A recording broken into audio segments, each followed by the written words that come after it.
So a lot of people are currently delivering live lessons or live stream lessons. And particularly the live stream lessons, one of the issues that you might have is that you want to maintain an element of interaction. Now, I've already recorded another video all about how you can use the Q&A function in Google Slides, so do take a look for that one. But with this one, we're going to look at how you can use Google Forms and the sheet responses to be able to create a very similar effect. So let's dive straight in and have a look.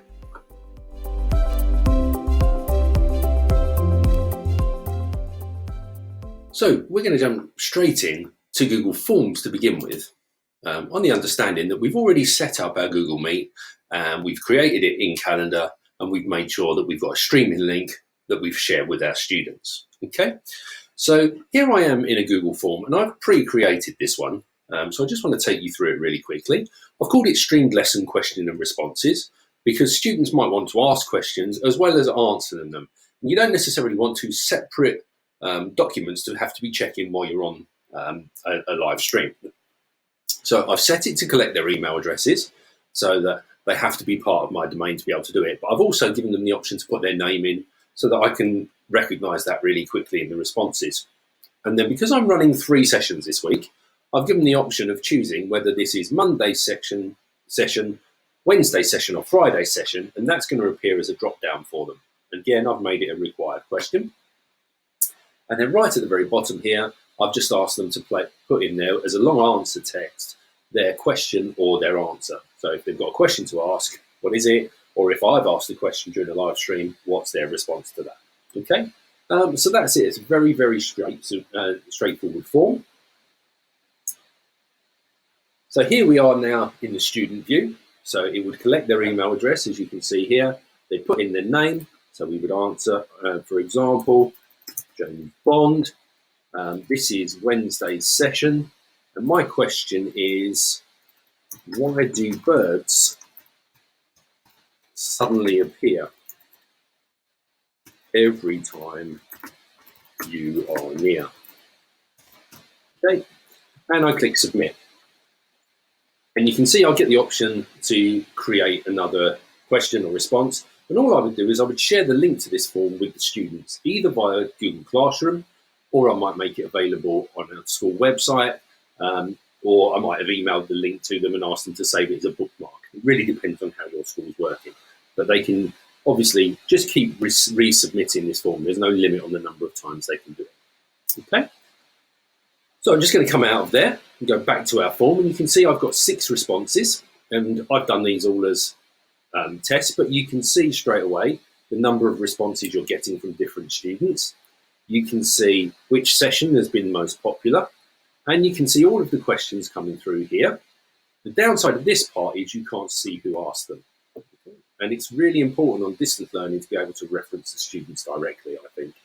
So you can come up here to the question as well and see who's asking the most questions. So James Brown has asked 2 and so on. So you can see that way. Or you can look at the individual responses and you can see what each person has asked. And I can go through here and I can choose any one of those. Okay. Now what you'll notice as well is when people submit more than one, it starts to count for them. So if I was to click here and see D White 27, you'd know I'd responded 27 times to this form. Okay. So that's one way of looking at it. But the way I prefer is to then use the Google Sheets. And I would normally click here to create a spreadsheet, but I've already created it. So we're just going to open it up now. So here's my response sheet. Okay, it's my form responses sheet. It's got the timestamp, so I know exactly when that question was asked. I know what date it was, and I know what time it was asked, so whether it was live during the session or afterwards or beforehand. I've hidden the email address because I'm not that bothered about that. So I've just hidden the column by right-clicking and selecting hide column. What I might do here, what I tend to do, is I also add in a column called response, because I might be thinking aloud while they're working and I might just jot down here the kind of response I might give or a link that I might share with them and so on. Okay, and I'll probably make that a little bit bigger. Now here's a good tip for you. Google Sheets processes every cell, even if it's empty. So I'm only going to use up to row F. So what if I now choose the rest of those columns and delete them, That's just going to give me those few columns to work with, and that's going to make the sheet process a lot faster as well, because there's less data for it to cope with. Even empty cells are data. Okay. So I've done this part now. What I can do extra, this is all going to drop in, and ideally they'd all drop in together, but there's a chance you might get a few out of sync. So the first thing I'm going to do in this row here, this column, is I'm going to add some conditional formatting. I'm going to come over to conditional formatting, move myself out of the way for a second, and this is applied to range D2 to D7. But I want to make this apply to all of that range, so D2 to D will cover the whole of the range down to the bottom. And rather than it is empty, I want to say text is exactly, and if the text is exactly Monday, I want it to colour it green. Okay. I can now add another rule in exactly the same way, and instead of Monday, I can say Wednesday, and I can colour that one yellow, for example. And then I'm going to have a third rule, and you guessed it, if that one is Friday, I might colour this one as blue. Okay. And then I click done. And you can see straight away it's starting to customise those. So it's very easy to pick out at a quick glance, even if they're not in order, which ones are Wednesday's questions, which ones are Friday's questions, okay, and who asked them. So that's one way of doing it.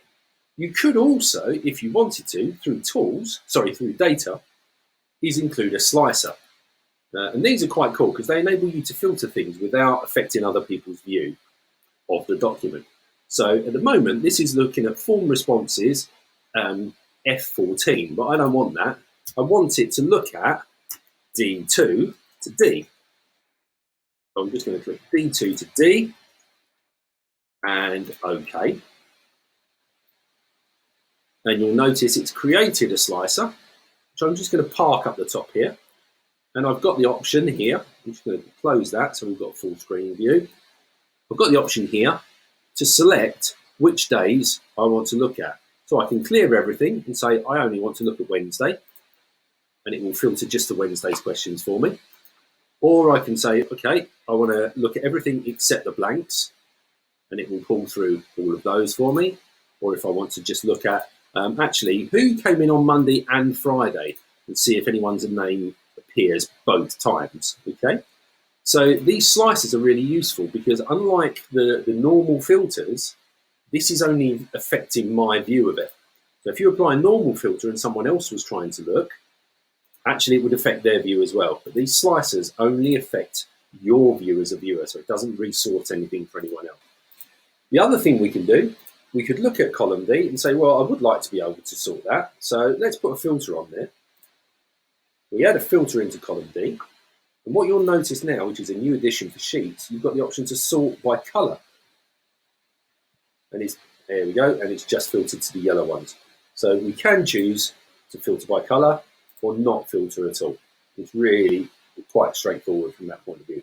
The only problem we've got here is, because we've only got these responses in and we've got the filter on, we have to make sure we turn that filter off and turn it back on again next time we come in. Otherwise, everything outside of that range wouldn't be counted in the filter. Okay? And then all you need to do is have this on screen with your presentation. So you might have, for example, a Google Meet underway. Let me just bring up a Meet screen here. So I might be in my Google Meet and I might want to show my responses at the same time. So I can use an extension called Dual List if I'm not lucky enough to have a second device. And I can click there and I can choose the setup I want. So I'm going to go with 7.3. And what that does is it splits the window for me. So I've got my presentation here and then I've got my questions and answers here. And I can have those just visible wherever I want them. Or I could go the other way and I could say, right, actually, we're not too fussed about that. What I'd like to do is go that way round and have me as a smaller version and then the questions higher. So exactly the same. Even if I share my screen, as long as I only share the window, the students aren't going to see those questions popping up. All right? So that's how you can make sure you've got your Meet stream going and still be able to see questions coming in from the Google Forms and be able to respond to them during your Meet.